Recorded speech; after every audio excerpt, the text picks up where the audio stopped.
Imagine this. The scrape of metal gate, hinges, already rusting from morning dew. The weight of your duffel coat pulling at your shoulders, toggles still damp from yesterday. Your breath making clouds in the January air, hands shoved deep in pockets with a hole you've been meaning to tell your mom about.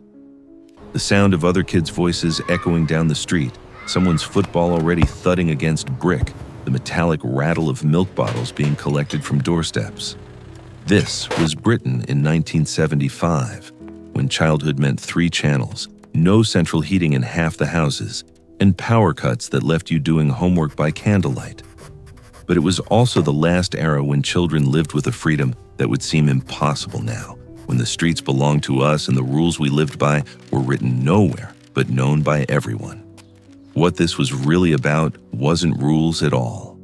It was trust. If you remember those years, if you remember the weight of cold metal between your fingers when you climbed the climbing frame at the wreck, then you know this video is going to reach inside your chest and squeeze. You didn't ask permission to go outside. You finished your Weetabix, pulled on whatever jumper was draped over the radiator if you were lucky enough to have central heating. Otherwise, the one that still smelled like last week, because it took 3 days to dry on the wooden maiden near the gas fire. And you left. The door banging behind you was its own announcement. Your mother knew where you were going, which was everywhere and nowhere, which was the street and the park and the wasteland behind the shops and the patch of common ground where someone had worn the grass away to dirt, and that's where you'd find everyone. The rules started there, at the threshold. No coming back unless you were bleeding properly or the street lamps came on. Those were the parameters.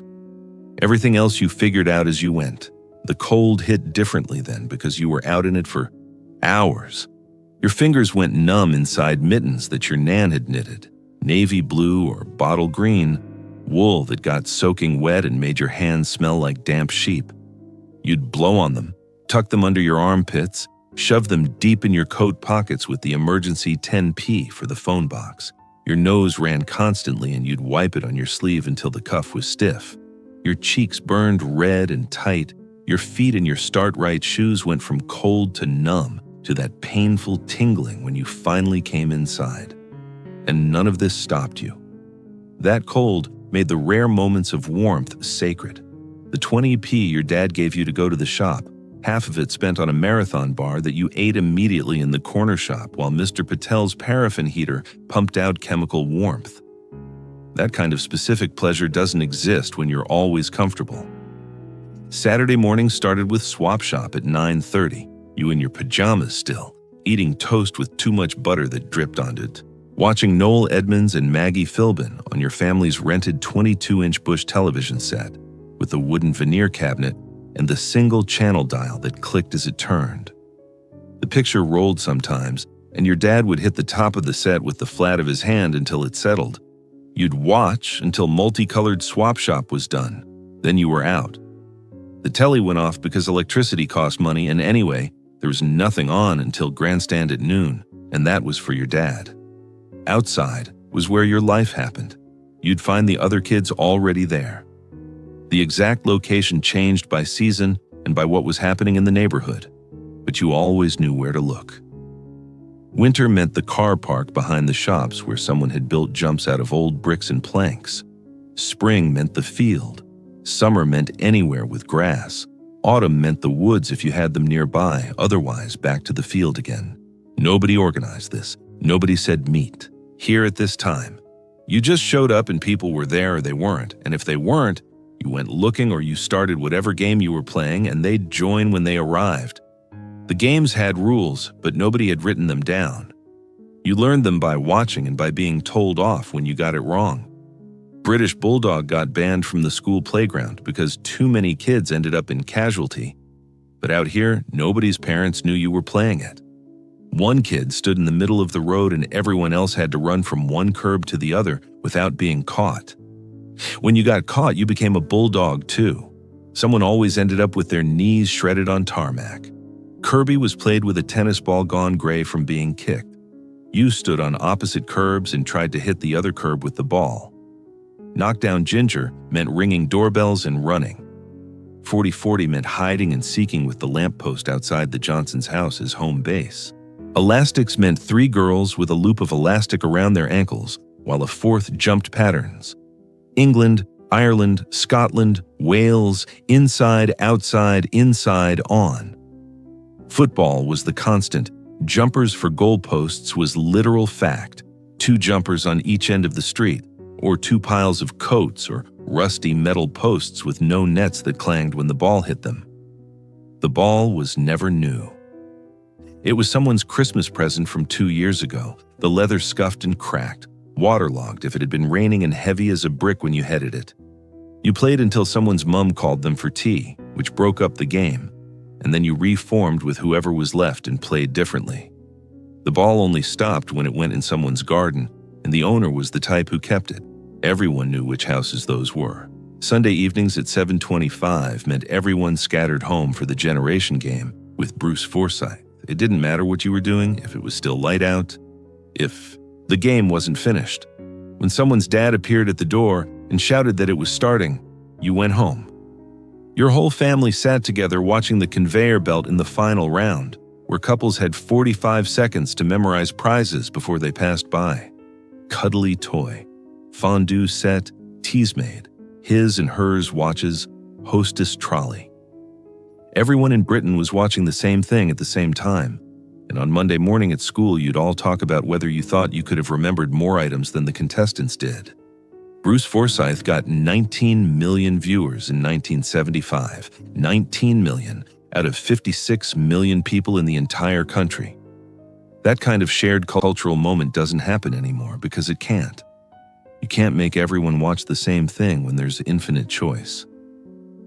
Tea came when your mother called you from the doorstep, her voice carrying down the street. You didn't have a watch. Time was measured by hunger and light and routine. You knew it was getting close when the street lamps started warming up, that orange glow that took 5 minutes to reach full brightness. Tea was whatever could be made quickly and cheaply. Beans on toast, spaghetti hoops from a tin, Heinz heated in a pan and poured over white bread that went soggy. Fish fingers, bird's eye, 4 on your plate with mash and peas from the freezer. Egg and chips if it was Friday. Sunday was a roast if you were lucky. Butter was 18p for half a pound.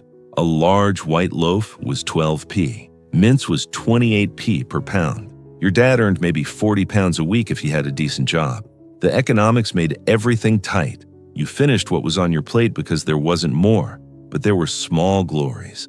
Saturday meant a trip to the sweet shop with your pocket money if you had any. Sherbet fountains were 2p.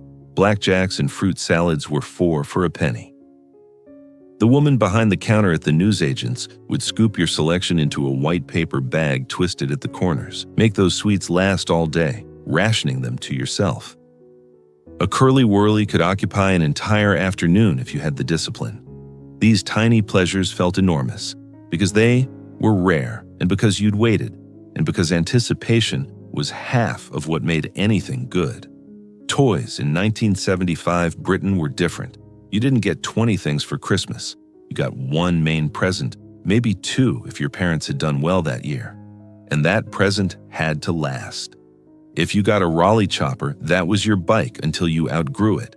If you got an Action Man, that was your action figure. 1. You'd save up pocket money for months to buy him a uniform. The Eagle Eyes version came out in 1975 with eyes that moved when you pushed the lever on the back of his head. And if you got that for your birthday, you were still playing with it in December. Girls who got a Cindy doll would build entire storylines around her that lasted months. Nobody had the Cindy house, maybe 1 girl on the street had it, and everyone would go to her house to play. You knew these things were precious because they were scarce, and because if you broke them, there wouldn't be a replacement. And when you finally got that one thing, it meant the world. The adults on the periphery were part of it too. Mrs. Harris, who ran the corner shop and knew every kid by name.